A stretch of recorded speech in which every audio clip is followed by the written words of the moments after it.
Okay, hey everybody, I'm gonna teach you how to mesh hair for Imvu. I'm gonna link this site in the bio, but this is the site you go to basically get the kit and everything. Okay, so we're in Blender. I have already downloaded the kit from the site, so you want to go to Edit, Preferences, and you're gonna be installing it. So I've already installed it, so I got it checked on. Yep, so just go right to the site and follow these instructions on how to install it into your Blender. Okay, so now we got the Imvu Studio thing on the side, and you're going to click on Clothing tool.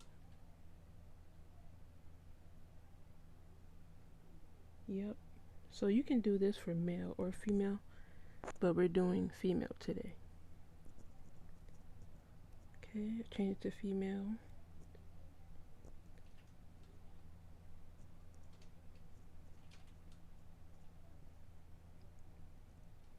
Okay, we're going to be getting rid of the default hairstyle just by, well, the shortcut keys, if you can see, is on the side,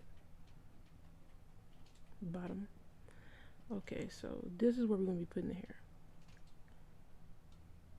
First thing we're going to do is add a curve.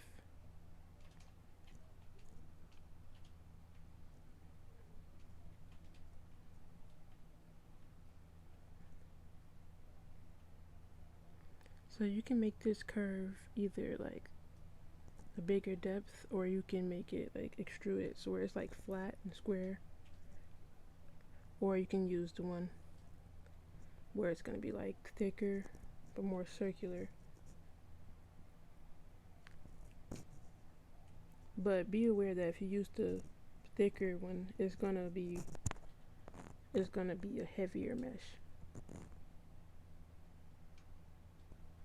So why I like the curve is because it comes with like a lot of points, as you can see, which is really good for maneuvering the hair any way you want. And you can also like add a lot of points to it by doing a subdivide here.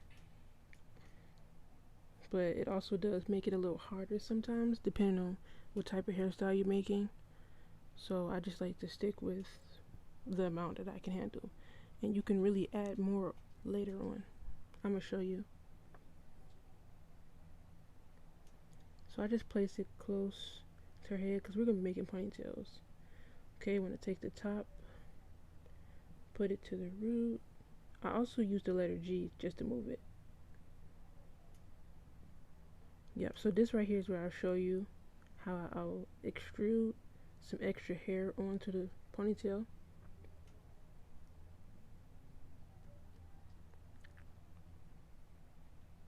It's pretty tricky, but you'll get it.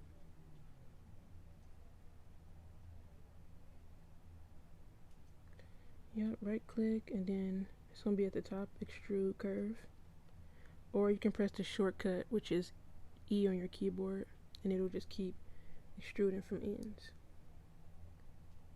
So I'm going for like a curvy ponytail, which is why, like a up flipward ponytail, which is why I pulled the mesh up like that. Then we're gonna duplicate it, just so the ponytail can look fuller.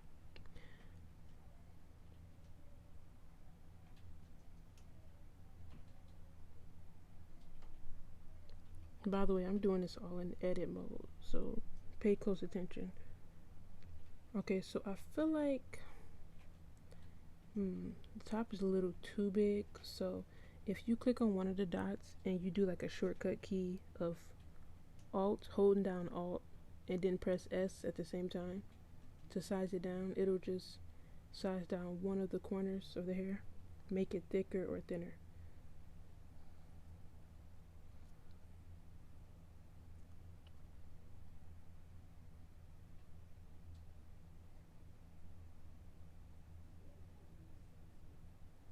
I'm just trying to pull the ponytails closer. So on this one, I'm just adding another one, another duplicate.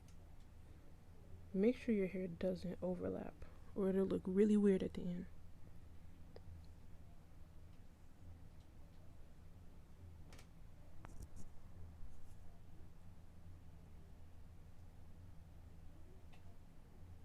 Okay, so keep in mind that this is all a curve, and you won't be able to upload it like or do anything with it until you turn it into a mesh.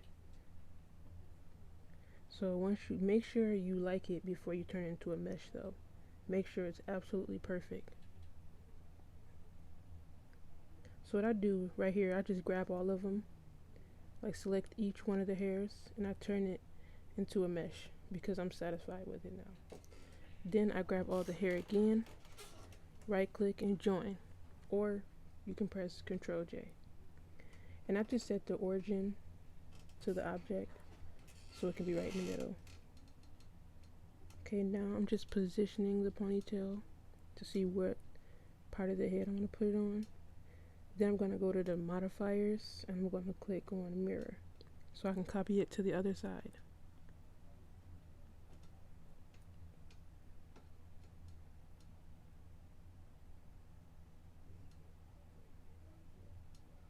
Alright, and that's how you basically mirror it to the other side. Once you're satisfied with that, apply the modifier.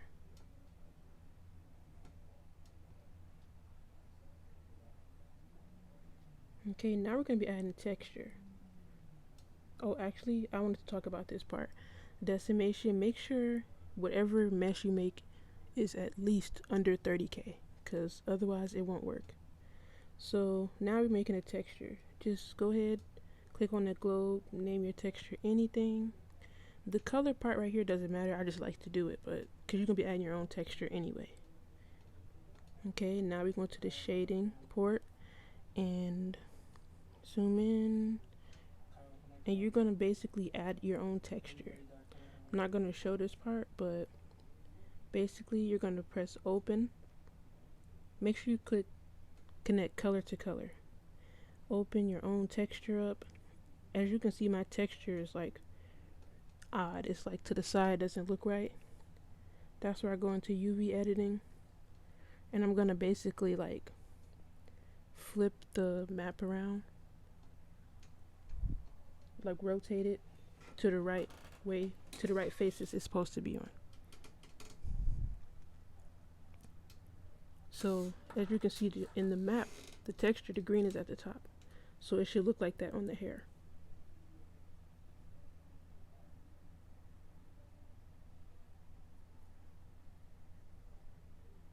Make sure it fits on there perfectly.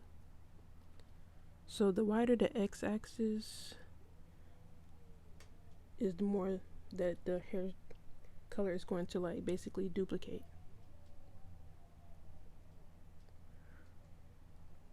Okay, now the hairstyle is nice, but it's looking a little rough. We're going to add an alpha next. I'm going to show you how to make one. Yep, so when you do the second texture that you open up, connect it to alpha this time. Okay, now we go in Photoshop. You can use these dimensions if you want to. And always remember, when it comes to opacities, black means it doesn't show, and white means that it does show. So we're going to make like some weird kind of sharp edges. You're going to see how it works in it later on. You're going to see how it works.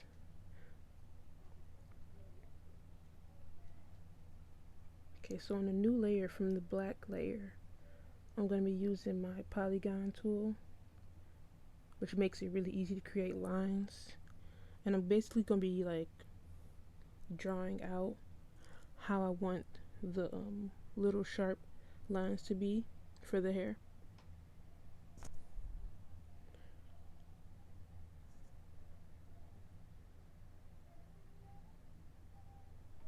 Yeah, so I just make a lot of, so if you want like a lot of strands, make a lot of sharp lines. But if you don't want the strands to be that much, then make less sharp lines. So I just right click and I fill it with white, because white again is what's going to show and black doesn't. Okay, go ahead and save that to anywhere. We're going to open it up in Blender. Go ahead and add your new opacity. Okay, as you can see, it didn't do anything because we have to go to the texture tab again, the globe, and then we have to we have to go down and change the blending settings from opaque to clipping. So once it's clipped, now you can see that it basically made the hair look like strands now. See, my strands look pretty big. What I was talking about earlier with the x-axis, I'm going to show you where that comes into play. Now we go to UV editing. As you can see, I scale it on the x-axis, and it makes more like strandy. I don't know how to explain it, but yeah, like looks strandier.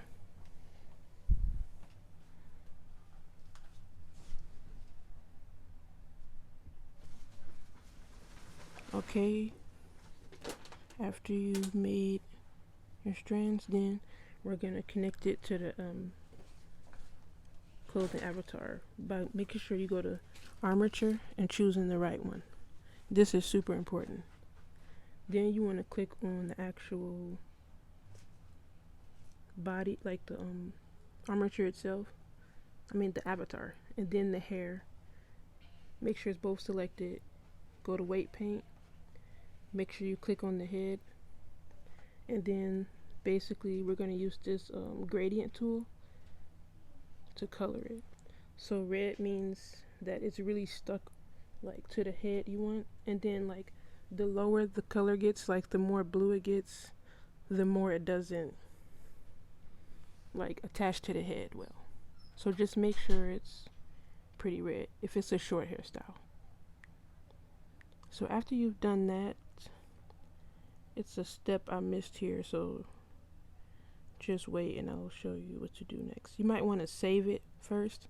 Make sure you save it as anything, like you can name the hair whatever you like. Okay, we're in Imvu now, and we're gonna go to create, derive from new product.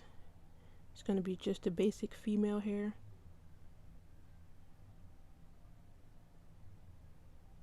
We're going to go to FBX import.